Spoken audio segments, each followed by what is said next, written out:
Hello mga motopips! Welcome sa motogarahe.com hands-on kung saan pinag-uusapan natin ang mga gamit na may kinalaman sa pagmomotor.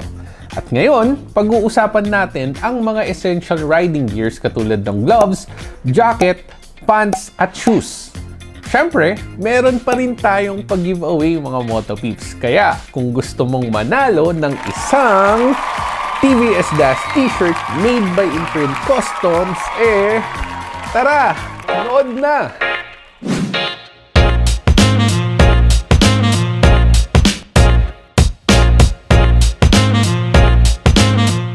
Sa unang episode ng motogarahe.com hands-on, pinag-usapan natin ang tungkol sa helmets. At ngayon, pag-uusapan naman natin ang ibang essential riding gears na very important sa ating mga riders.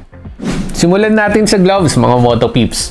The gloves protect your hands. Madalas sa ating mga rider, kapag sumisemplang tayo, ang una nating pinangtutukod ay ang ating mga kamay. Kaya it is very important, mapalayo man o mapalapit ang biyahe natin, ay dapat gumamit tayo ng gloves. Marami tayong pwedeng pagpilian ng gloves sa Pilipinas. Merong fabric gloves at meron ding leather gloves. You need to choose a material that you feel comfortable, and it is recommended to buy a glove with a carbon or plastic armor in the knuckles and the heel of the palm. Next essential riding gear mga motopeeps is the riding jacket. The riding jacket protects your upper body kasama na ang inyong chest, back, elbows at shoulders. Mga motopeeps, ang riding jacket, hindi lang yan pansalig ng araw para di tayo umitim. As riders, we should invest in quality riding jackets that can protect us to different elements when riding. Katulad ng gloves, there are several options of riding jacket na pwede natin pagpilian. You can choose leather jacket that provide excellent abrasion, or you can choose a textile jacket which is best para sa hot weather natin sa Pilipinas. Mga motopeeps, when choosing a jacket, it is best to choose a jacket with CE-rated padding on the chest, back, elbows and shoulders, as these parts are the most vulnerable part of your body during a crash. At syempre, choose a jacket that has a good ventilation, lalo na at nasa Pilipinas tayo kung saan sobrang init. Let's go naman sa lower body mga motopeeps. Syempre, we need riding pants to protect naman our lower body. Marami rin tayong options pagdating sa pants. Meron ding leather na madalas ginagamit ng mga sports bike riders. Meron ding textile at meron na rin jeans. Question, yung pantalon ko ba sakto na pang riding pants? Yes, okay naman siya. Pero if you want better protection, you need to buy a motorcycle riding jeans that is CE rated. A CE rated riding jeans has a better abrasive resistance and a stronger stitching para iwas punit ng pantalon pag sumadsad ka. At syempre mga motopeeps, when choosing a riding pants, choose a pants with a knee pads to have added protection sa ating mga tuhod pag nag-ride tayo or just in case magkaroon tayo ng disgrasya.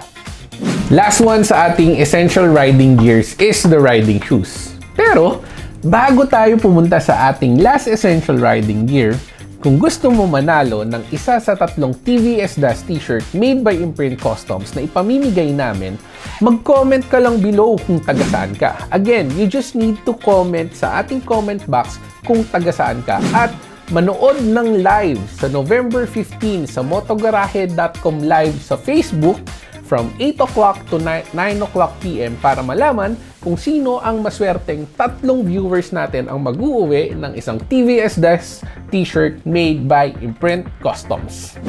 So yun nga, when buying yung riding shoes mga motopeeps, you need to check the protection that it will give your feet. Syempre, first to check is saan mo gagamitin. Off-road, on-road, or adventure. Dahil may iba't ibang uri ng riding shoes na akma kung saan mo ito gagamitin. Pero common sa lahat that you need to check is the protection sa ating ankle at heel. You need to make sure na matigas yung part sa may heel at ankle.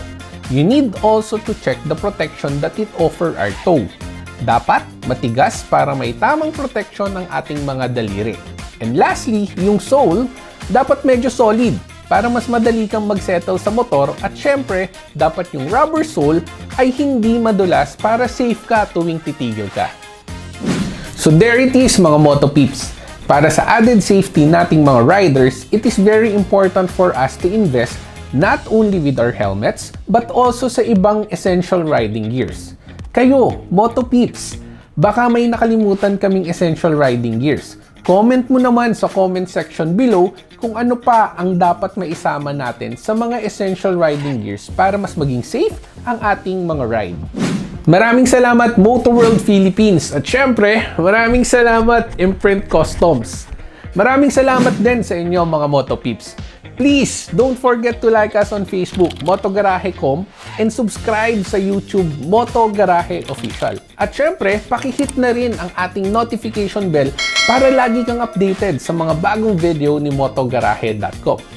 Kung bibili ka ng motor, bili na through our website, www.motogarahe.com, para siguradong safe, easy, at sulit ang pagbili mo. So, mga motopips, when in doubt, gas lang. Bye!